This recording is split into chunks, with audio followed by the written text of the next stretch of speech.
Ассалому алайкум дӯстони азиз, хуш омадед ба канали мошинҳои фурӯшӣ. Ин канал сохта шуда барои мошинҳои арзон мебошад. Дар навори имрӯза бисёртар мошинҳои арзон ҷо додагием ки мошинҳо аз 4000 сомон сар мешавад. Курси имрӯза дар рӯи экран. Дар навори имрӯза мо мошинҳои фурӯшӣ ба нархи арзон аз шаҳру ноябави Тоҷикистон барои шумо пешкаш мекунем. Рақамҳое ки дар рӯи экрани телефон мебинед, касе ки мошини фурӯшӣ дошта бошад, дар ин рақамҳо танҳо дар Viber, WhatsApp мошини фурӯшиданро равон кунед. Касе дар канали мо меҳмонае, обунаша видео то охиша тамошо кунед. Подписатсия, лайк, зангулачаи канала пахш кунед ки якумин шуда видеонавори моро тамошо кунед. Мо бошад навори имрӯзаро сар мекунем. Беҳтарин мошинаҳои бардорӣ чӣ хел мошинаҳо дар коранд, дар комментария бинависед. Мо ҳатман мемонем дар навори оянда.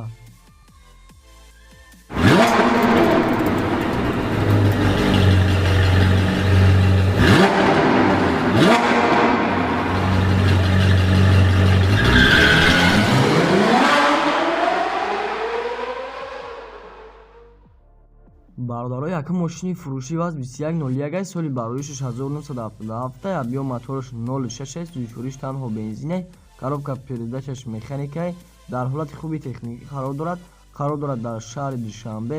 Нархш бошад 4000 сомона ба курси имза гардонем 28000 рубл.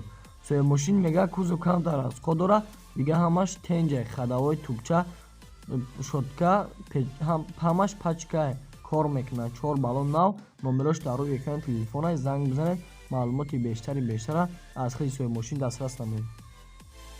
Бародаро мошини навбатӣ ваз 2106 соли барои 6997 абё моторош 1.5 зӯйшӯриш бензин газе, коробка передачаш механикае, дар ҳолати хуби техникӣ қарор дорад дар шаҳри Душанбе.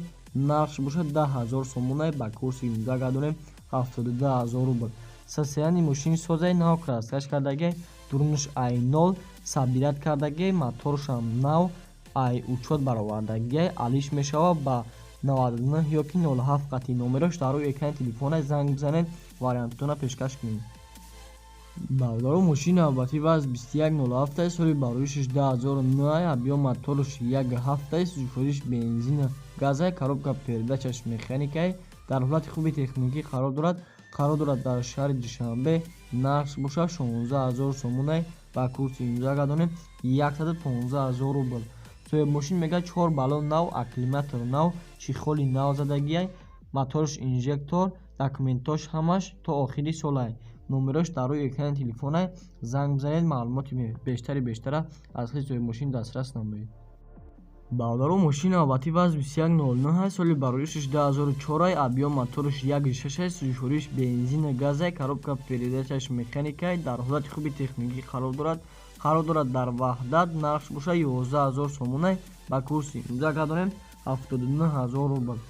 мошин ҳама чӣ дора, срочно фурӯхта мешавад. мошинхар занг бизанад, пул лозимай.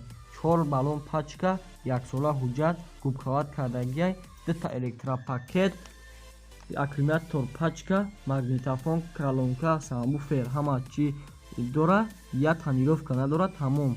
алишам мешавад. Номерош дар рӯи экрани телефона. Занг бизанед, вариантатона пешкаш кунед. Бародаро мошини навбатӣ ваз 2110 соли барои 16007 абё моторош 1.6 зӯйшӯриш танҳо бензине, коробка передачаш механикае, дар ҳолати хуби техникӣ қарор дорад дар шаҳри Душанбе. Нархш бошад 19000 сомона ба курси имза гардонем 136000 рубл. соҳиби мошин мега терпедаша болоша алиш кардагиай, ранги приёра часпондагиай, фарои қафош, қатъи пеш, ойнаҳои бакавой алиш кардагиай, дарош губкават, центрзамок, документош. То октябри соли 2020 ягон мошини мерседеси 190 боша ёки кузоваш 124 боша алиш мешавад. Фақат харидори конкретни занг бизана, бо савдо мешавад.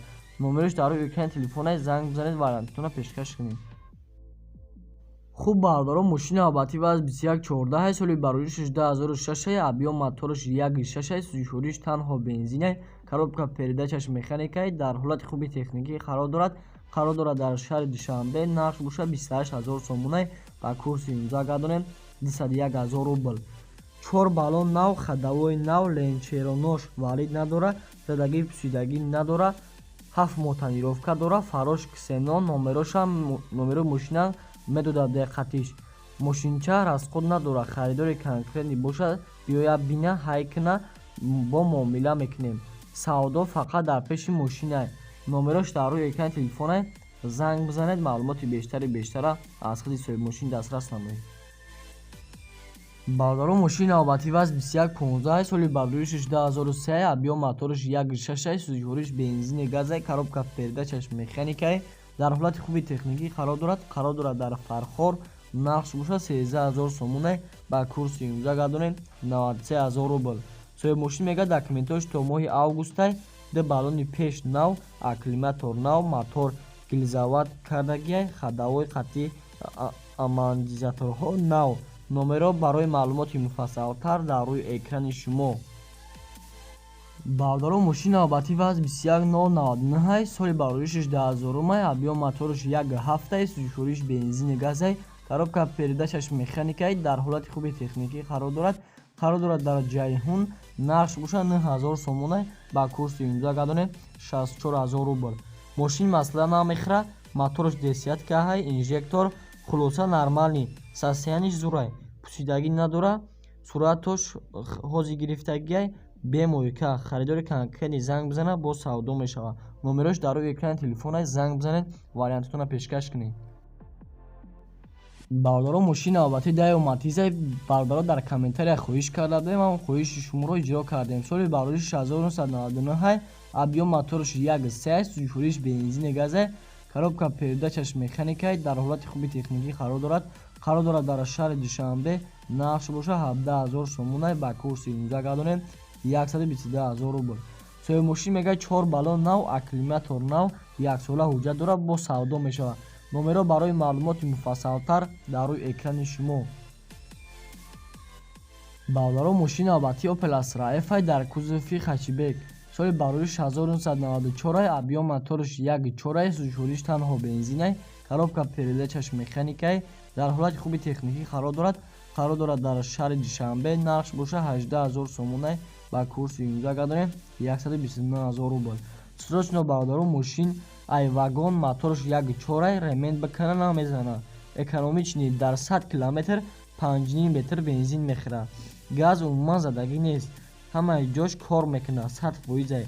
Мотор коробкаш дар ҳолати беҳтарин қарор дорад, яксола документош яксола, баллонош нав, акклиматор нав, салон тоза.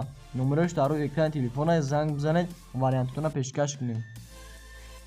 Бардору мошини навбатӣ Nexi Daewoo соли бардорӣ 1994 объём моториш 1.6 сӯзишвориш бензини газай коробка передачаш механикай дар ҳолати хуби техникӣ қарор дорад дар Хуҷанд нақш бошад 15000 сомонай ба курси 19 гардонем 108000 рубл. Соҳиби мошин мегӯяд ягон ҷои мошин пусидагӣ надорад, 4 электропакет, ходовой нав, техосмотр то моҳи апрели соли 2021. Номерош дар рӯи экрани телефонай. Занг бизанед, маълумоти бештара аз худи соҳиби мошин дастрас намоед. Хуб бардору мошини навбатӣ вазн 2112 соли бардорӣ 16000 май объём моториш 1.6 сӯзишвориш бензини газай коробка передачаш механикай дар ҳолати хуби техникӣ қарор дорад дар шаҳри Кӯлоб нақш бошад 15000 сомонай ба курси 19 гардонем 108000 рубл. Мошин яксола документ дорад, 4 диска, 4 баллон навай, барои баллонаш гаштагӣ нестад. Номерош дар рӯи экрани телефонай. Занг бизанед, маълумоти бештара аз худи соҳиби мошин дастрас намоед.